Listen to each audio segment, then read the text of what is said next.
മാംസളമായ ഇതളുകളാണ് ഇതിനകത്തുള്ളത് അല്ലേ? ഇതിന്റെ കാ നമ്മൾ നട്ടു കഴിഞ്ഞാൽ മുളയ്ക്കോ? മുളയ്ക്കും. അങ്ങ് ഇങ്ങനെ കായ് നട്ട് മുളപ്പിച്ച? അതെ, ഇത് കായ് നട്ട് മുളപ്പിച്ച ഇതിൻ്റെ അകത്ത് ഒരു ഒരെണ്ണം കുരുവുള്ളതാണ്, ബാക്കിയല്ല ഇത് മാംസളം മാത്രമാണ്.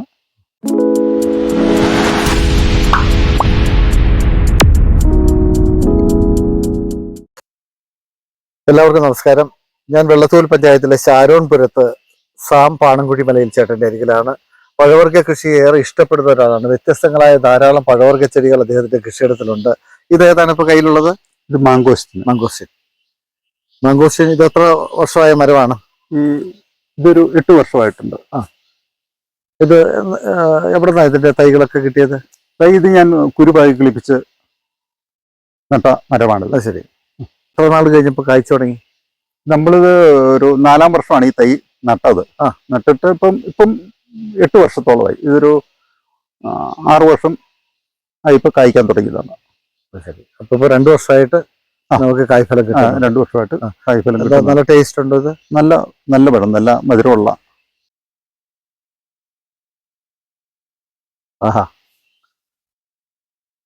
നല്ല മാംസളമായ ഇതളുകളാണ് ഇതിനകത്തുള്ളത് അല്ലേ?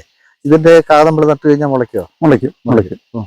അങ്ങ് ഇങ്ങനെ കായ് നട്ട് മുളപ്പിച്ച? അതെ, ഇത് കായ് നട്ട് മുളപ്പിച്ച ഇതിൻ്റെ അകത്ത് ഒരു ഒരെണ്ണം കുരുവുള്ളതാണ്, ബാക്കിയല്ല ഇത് മാംസളം മാത്രമാണ്.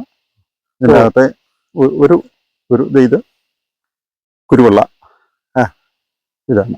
ബാക്കിയെല്ലാം അതിനകത്ത് കുരുവില്ല, ഇതിനകത്ത് മാംസളം മാത്രം. അത് ഉള്ളത് വളരെ ചെറിയ കുരുക്കളായിരിക്കും. കുരുവായി. ശരി. അപ്പൊ എന്തായാലും ഏതെല്ലാം പഴവർഗ്ഗ ചെടികളുണ്ടെങ്കിൽ?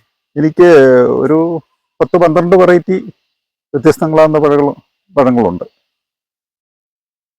അപ്പൊ ഇത് കാഴ്ച തുടങ്ങിയിട്ട്, അതായത് ഈ വർഷത്തെ സീസൺ എത്ര നാളായി ഇത് വിളവെടുപ്പ് ആരംഭിച്ചിട്ട്? ഇതിപ്പോ നമ്മളൊരു 20 ദിവസത്തോളമായി ഇതിൽ പഴം പഴുക്കാൻ തുടങ്ങിയിട്ട്. ശരി.